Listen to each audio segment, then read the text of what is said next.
교회라는 제목으로 같이 말씀 나누기 원합니다. 초대교회는 요즘의 교회와 비교하면 외형으로는 너무나 초라한 그런 교회였습니다. 교인 수나 건물이나 사역자나 어느 하나 변변한 것이 없었습니다. 그래서 초대교회는 겉으로 보면 부러울 것이 하나 없는, 별로 없는 그런 교회였습니다. 그러나 성경을 읽어보면 그렇게 부러운 교회라는 것입니다. 초대교회는 너무나도 놀라운 교회였습니다. 예배의 감격이 있었고, 기도의 능력이 있었고, 말씀의 사모함이 있었고, 기사와 표적이 많이 나타났습니다. 뿐만 아니라 초대교회는 성도들이 서로 뜨겁게 사랑했습니다. 그래서 비록 작고 사람들이 보기에는 별것 아닌 것 같은 그런 모임이었지만 천국 같은 그런 사랑을 경험하고 나누었다는 것입니다. 사도행전 10장을 보면 고넬료에게 성령께서 임하심으로 유대인과 이방인의 장벽이 다 무너졌습니다. 교회로 말미암아 인종 간의 장벽이 무너지고 또 지역과 연고와 학벌의 차이를 다 뛰어넘었다는 것입니다. 이런 일은 많이 배웠다고 하는 우리 현대인들 사이에서도 일어나기 힘든 일입니다. 요즘에도 지역과 학벌과 연고와 인종과 그런 것들을 뛰어넘는 것은 너무나 어렵고 힘든 일입니다. 그러나 초대교회는 성령이 역사하시고 그리고 은혜와 사랑이 넘치다 보니까 그 모든 장벽이 무너졌다는 것입니다. 지금도 해결이 안 된 문제가 초대교회 때에는 다 해결이 되었다는 것입니다. 빌레몬서 보니까 심지어 주인과 종의 장벽도 다 무너졌습니다. 엄격한 신분의 차별이 있었던 당시에도 종과 상전이 같이 사랑하고 용서하고 배려하고 그런 역사가 초대교회 가운데 일어나게 되었다는 것입니다. 그리고 44절에서 45절을 보면 부자와 가난한 자의 장벽도 다 무너졌습니다. 우리 같이 읽어보겠습니다. 믿는 사람이 다 함께 있어 모든 물건을 서로 통용하고 또 재산과 소유를 팔아 각 사람의 필요를 따라 나눠주며 서로 다 물건을 통용하고 재산과 소유를 팔아서 필요를 따라 나눠주며, 한마디로 교인들 사이에 내 거, 네 거 이것이 사라지고 서로 필요한 대로 함께 사용하였다는 것입니다. 천국에서나 일어날 법한 일이 교회 안에서 일어나게 되어지고 천국의 기쁨을 모든 성도들이 함께 누리고 경험하게 되었다는 것입니다. 초대교회는 정말 십자가 복음이 성도들의 삶 속에 일어나는 그런 교회였습니다. 그러므로 날마다 구원받은 자가 늘어났다고 그렇게 이야기하고 있습니다. 교회가 교회다워지니까 구원받는 성도가 늘어나는 것입니다. 교회 부흥이 어떻게 이루어지겠습니까? 앞으로 미라클 컴플렉스가 세워지고 또 이 땅에 큰 교회가, 큰 예배당이 세워질 때 어떻게 이 본당을 채우고 그리고 우리 교회 가운데 많은 부흥이 일어날 수 있겠습니까? 부흥되어야 합니다. 선한 영향력을 일으켜야 합니다. 작은 교회도 있어야 되고 큰 교회도 있어야 합니다. 하나님이 허락하시는 한 하나님의 사역을 능히 감당할 수 있는 그런 교회가 되어야 될 줄 믿습니다. 큰 행사나 어떤 프로그램을 연다고 해서 부흥될 수는 없습니다. 그럼 어떻게 됩니까?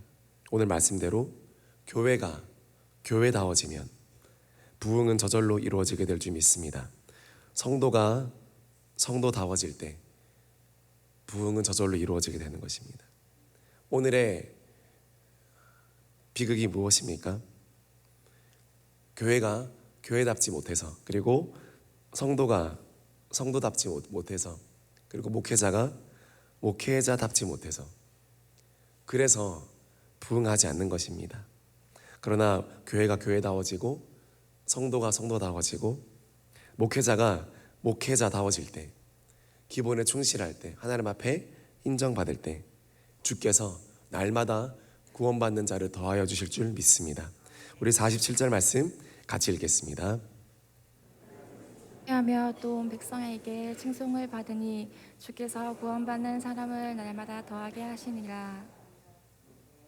주께서 구원받는 말씀을 한번 계속 띄워주시면 감사하겠습니다. 주께서 구원받는 사람을 날마다 더하게 하시는데 그 앞에 조건이 있습니다. 하나님을 찬미하고 온 백성에게 칭송을 받으니, 우리 대인교회가 하나님을 예배하고 온 백성에게 칭송받는 교회가 되기를 소망합니다. 교회가 교회다워지고 성도가 성도다워질 때, 그때 주께서 구원받는 사람을 우리가 애쓰지 않아도 더하시고 베풀어 주시고 축복하신다라는 사실입니다. 그 주체는 바로 주님이십니다. 주께서 하십니다. 부흥은 찾아가는 것이 아니라 찾아오는 것입니다. 하나님의 때에 찾아오는 것임을 성경은 말하고 있습니다. 우리 이사야 60장 1절에서 5절 말씀 같이 읽겠습니다. 일어나라 빛을 발하라 이는 내 빛이 이르렀고 여호와의 영광이 내 위에 임하였음이니라.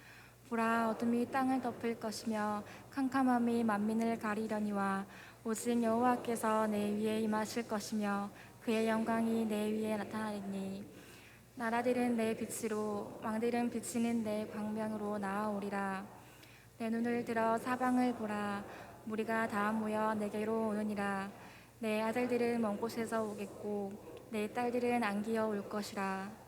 그때 내가 보고 기쁜 빛을 내며 내 마음이 놀라고 또 화창하리니 이는 바다의 부가 내게로 돌아오며 이방 나라들의 재물이 내게로 옴이라.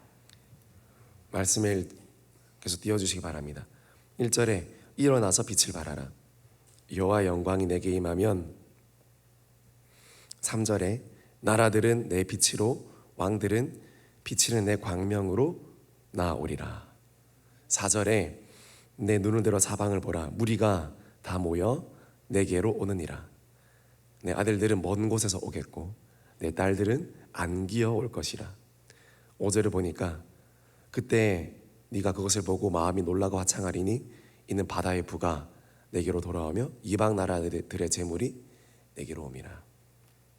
무슨 말입니까? 일어나서 빛을 발하고 또 여호와의 영광이 교회 가운데 임하게 되면 모든 곳에서 몰려오게 되는 역사가 있게 된다라는 것입니다. 부흥되는 교회의 특징은 지역에 제한되지 않습니다. 먼 곳에서도 옵니다. 부산에서도 오고 서울에서도 오고 제주도에서 옵니다. 우리 교회가 부흥되면 단순히 대구뿐만 아니라 광주에서도 오고 부산에서도 오고 제주도에서도 오게 되는 역사가 있게 됩니다. 먼 곳에서도 오게 됩니다. 찾아오게 됩니다. 세계에서 몰려오게 된다는 것입니다. 문제는 우리가 세계적이 되어야 된다 하면서 밖으로 나가는 것이 아니라 내가 있는 이 자리에서 세계적인 교회가 되고 세계적인 성도가 되면 몰려오게 되는 줄 믿습니다. 문제는 지금 이런 교회가 다시 이루어질 수 있을까라는 것입니다. 많은 사람들이 믿지 못합니다. 이런 교회는 성경에나 나오는 이야기지 실제로는 이런 교회를 만들 수 없다, 그렇게 이야기합니다. 그러나 오늘 성경이 이런 초대교회 모습을 보여주는 것은 이런 교회가 된다고, 이런 교회를 이루어 가라고 그렇게 하는 말씀인 줄 믿습니다. 성경은 정보를 주는 책이 아니라 변화를 주는 책인 줄 믿습니다. 사도행전에 이런 교회가 있었다는 정보가 아니라 이런 교회가 오늘도 존재할 수 있다, 될 수 있다라는 것을 말씀해 주시는 것입니다. 어떤 신학자들은 초대교회 역사는 초대교회로 끝이 났다, 사도행전의 역사는 사도행전의 역사로 끝이 났다, 그렇게 단정 짓기도 합니다.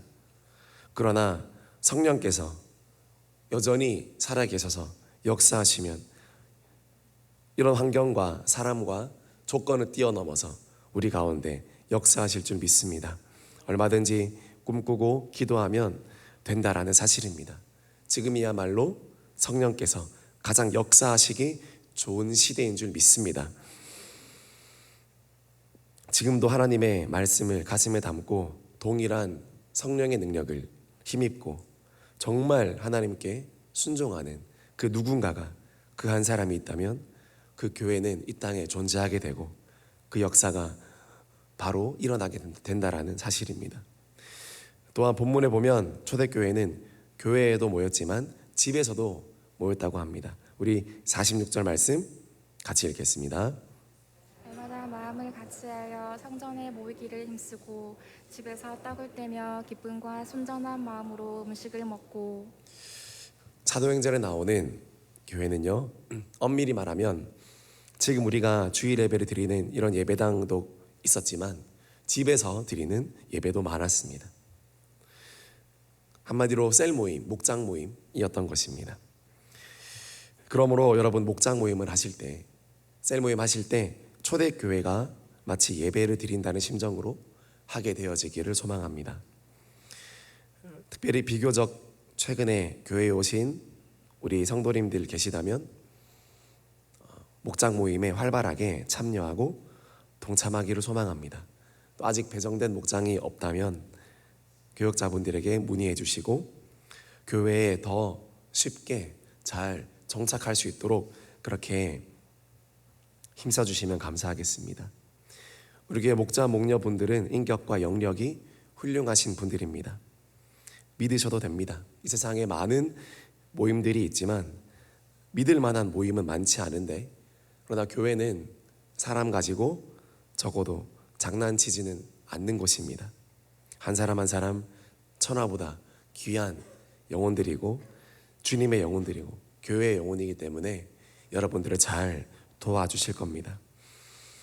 목장 모임을 소홀히 하지 마시고 목장 모임에 마치 예배를 지킨다는 마음으로 그렇게 결단함으로 목장 모임에 참여하시고 그렇게 목장 모임을 이루어 가시기를 소망합니다.